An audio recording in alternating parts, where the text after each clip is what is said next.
We've all heard the feminist talking points a million times before. Men are killing women. Women are under attack. There's an epidemic of male violence. But is any of that in fact true? Well, today we're going to do something that feminism and feminists refuse to do. We're going to look at the actual data. We're going to look at the facts, not the narrative.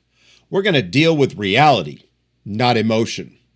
We're not going to focus on fear or narrative or emotional manipulation. No, what we're going to focus on is the truth, the real truth, not the one feminists want you to believe is the truth.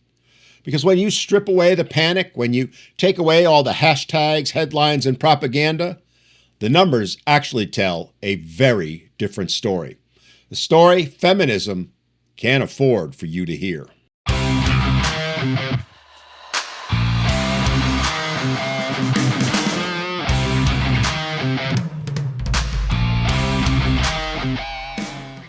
Hey everybody, welcome back to Men Need to Be Heard. My name is Dan, and this is the channel where we talk about the things that nobody else will touch, especially when it comes to the issues that men and boys face in today's society.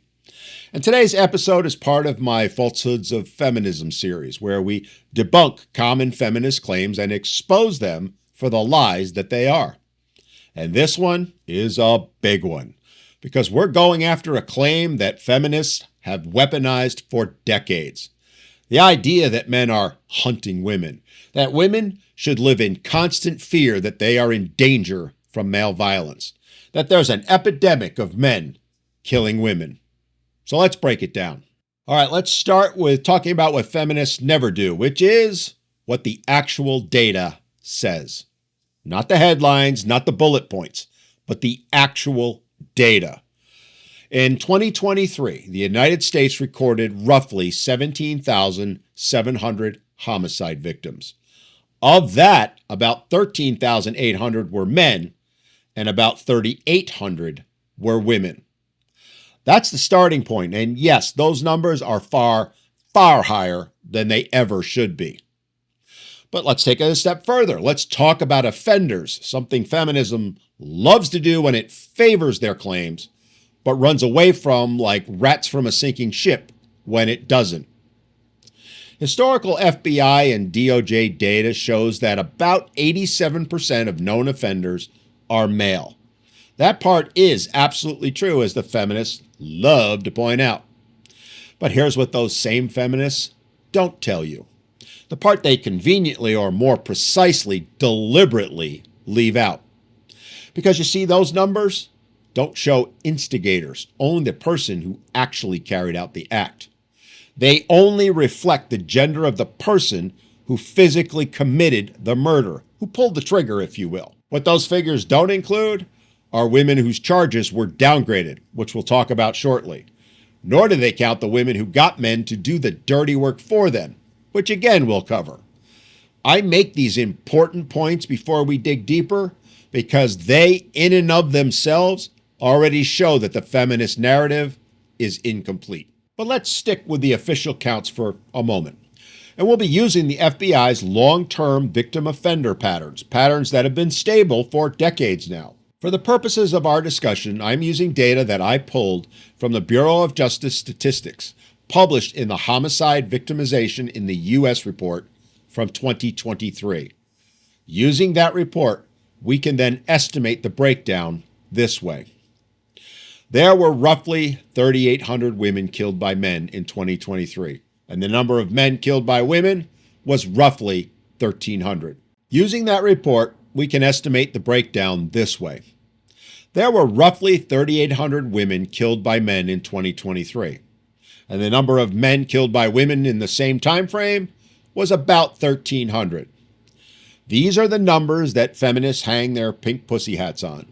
These are the numbers they use to create fear in women. These are the very statistic they use to make women believe that they are in danger from men 24/7, 365. But these aren't even the perfect numbers which feminism wants you to believe they are. They are, in fact, estimates based on historical patterns because, once again, the government refuses to publish a clean victim sex, by offender sex table for 2023 or really any year. But even using the numbers that activists rely on, something important comes next. The part that feminists never include is an important part of the conversation and one that needs to be considered, and that is the population context. As I said, the numbers tell a story, but not the whole story. And this is where the entire feminist epidemic narrative starts to really fall apart.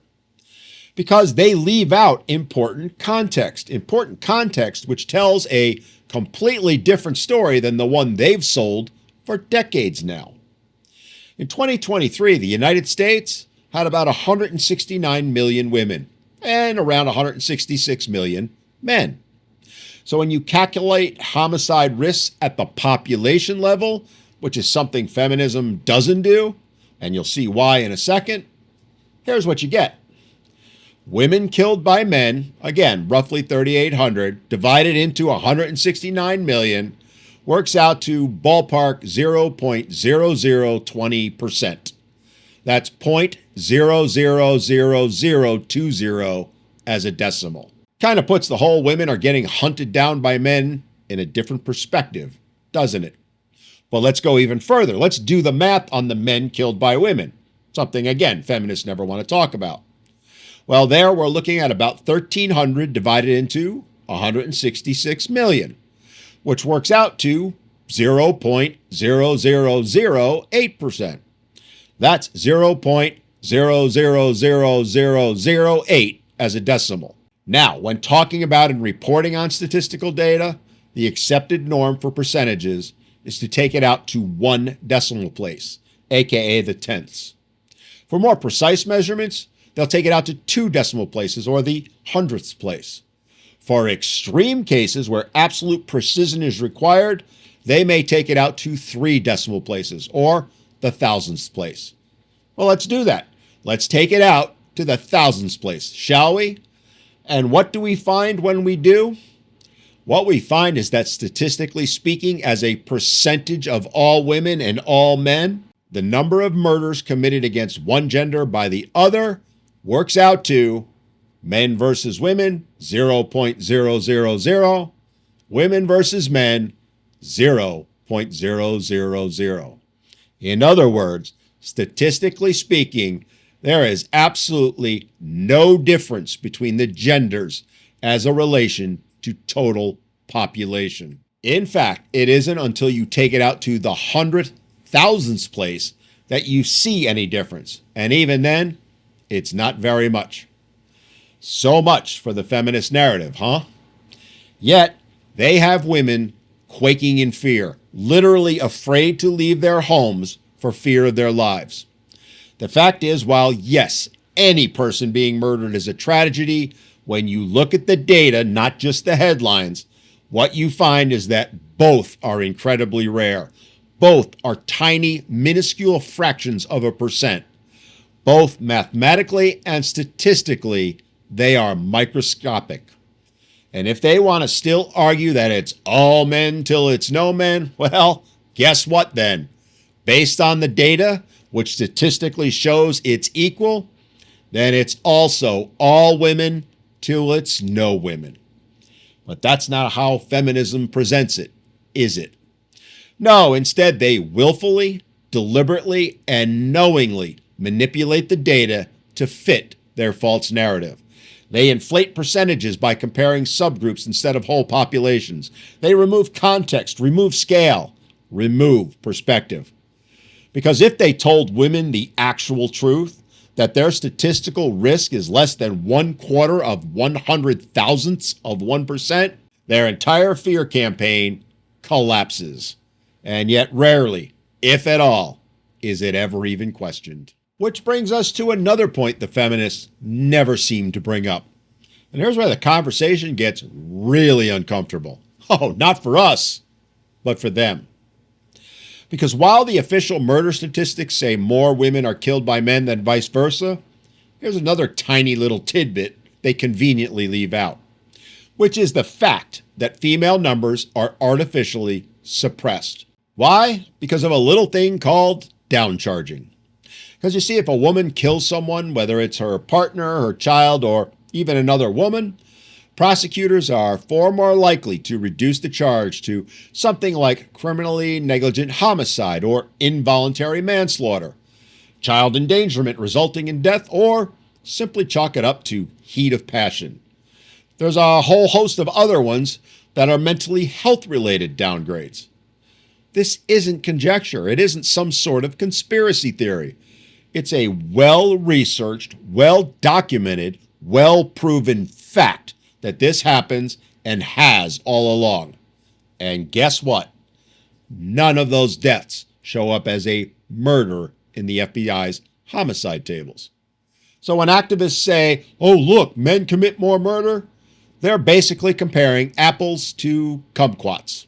They're comparing men's fully counted murder charges to women's downgraded, reclassified, and often excused killings. One is fully measured and tracked, while the other is quietly shuffled out of the data. Here's a line you can use. When a man kills, it's murder. But when a woman kills, it's, well, complicated. And the homicide numbers, the reported data, reflects that bias every single year.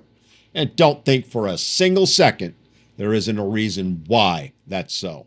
And here's another factor that feminist talking points go to great pains to avoid.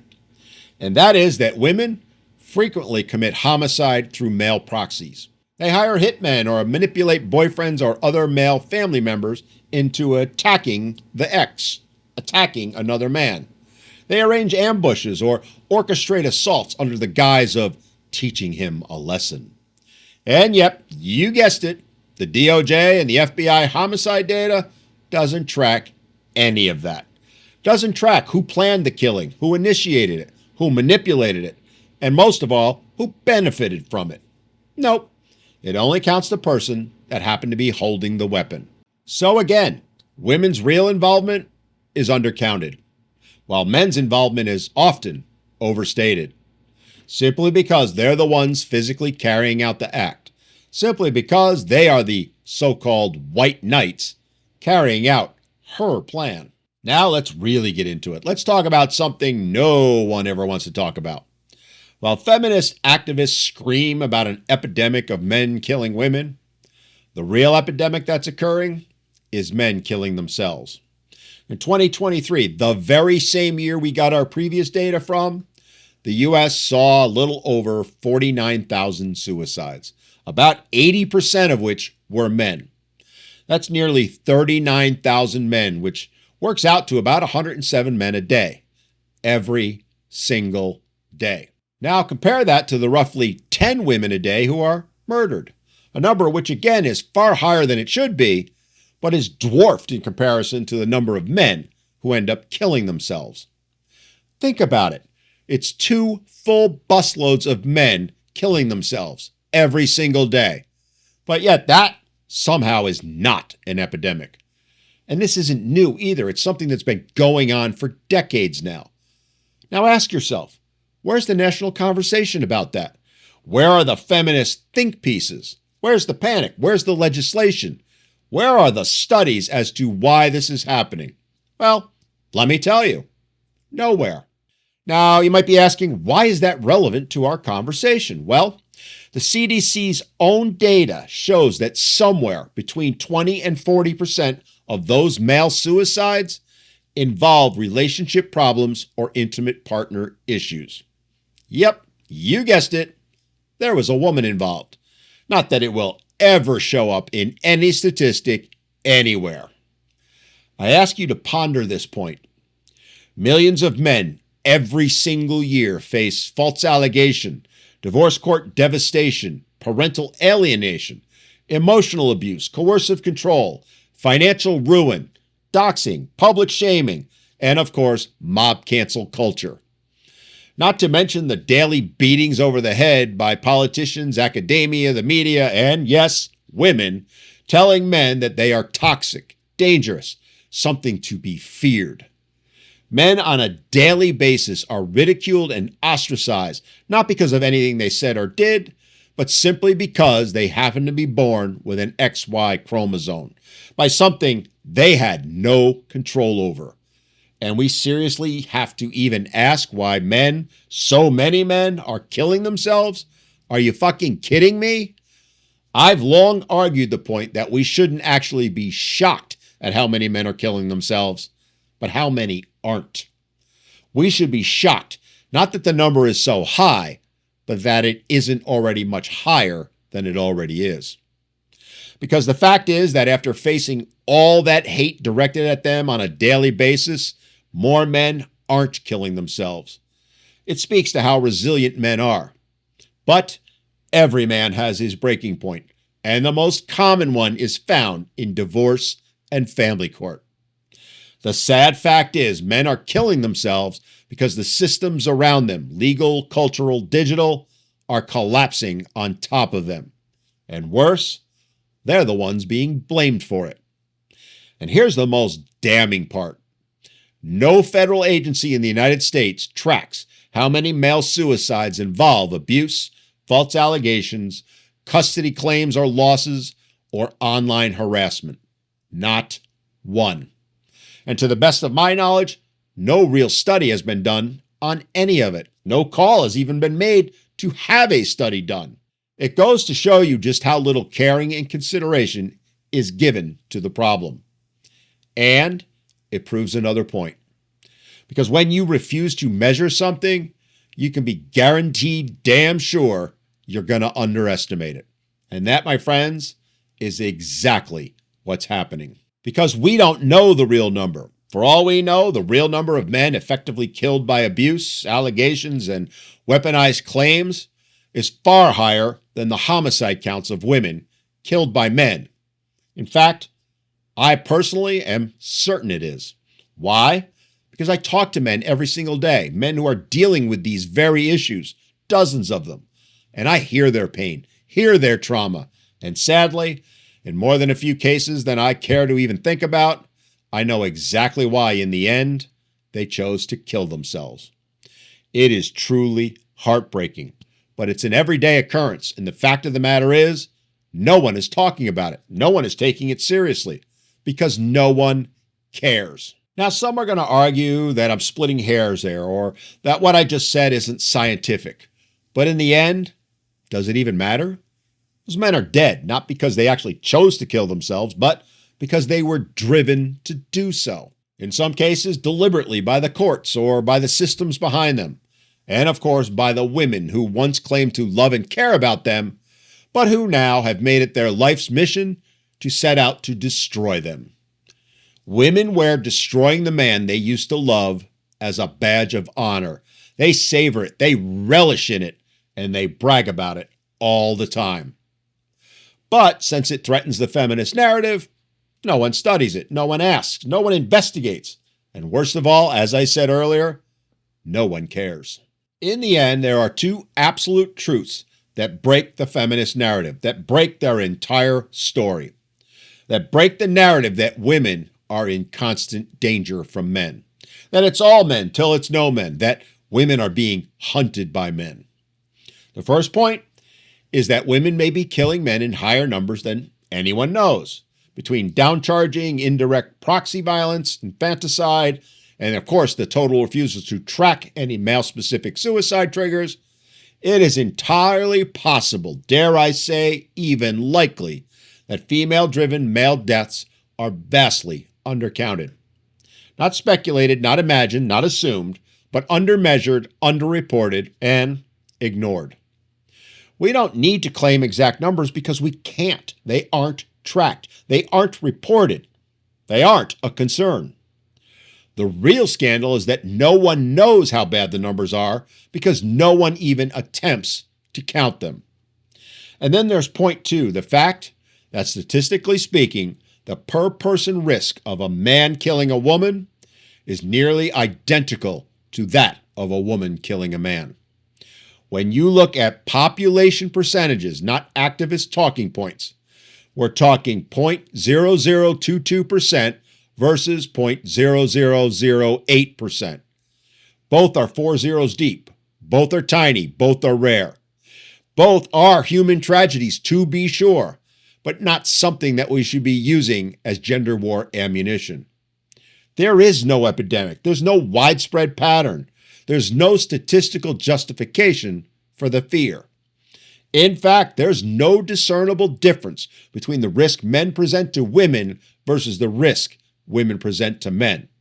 That is an absolute fact, which is why the narrative only works if you never shown or do the math. So why does this falsehood exist? Why does this narrative keep being used? Well, it's to drive control through fear.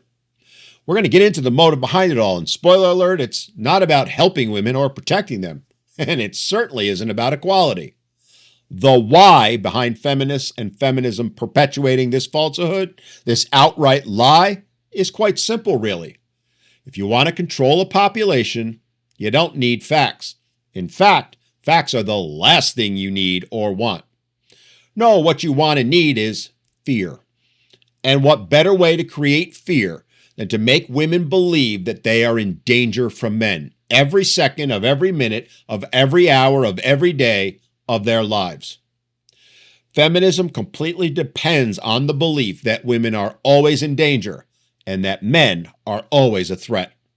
Because when women are afraid, feminists can then position themselves as the protectors, as the guides, as the gatekeepers, and most importantly, as the ideology you must follow if you want to stay safe. They're actually using it to cut off women from those who will actually stand up for them and protect them, those that might awaken them to what's going on. And that would be men. That's not empowerment. That's not liberation. And it's not equality. As I said, that's a control mechanism.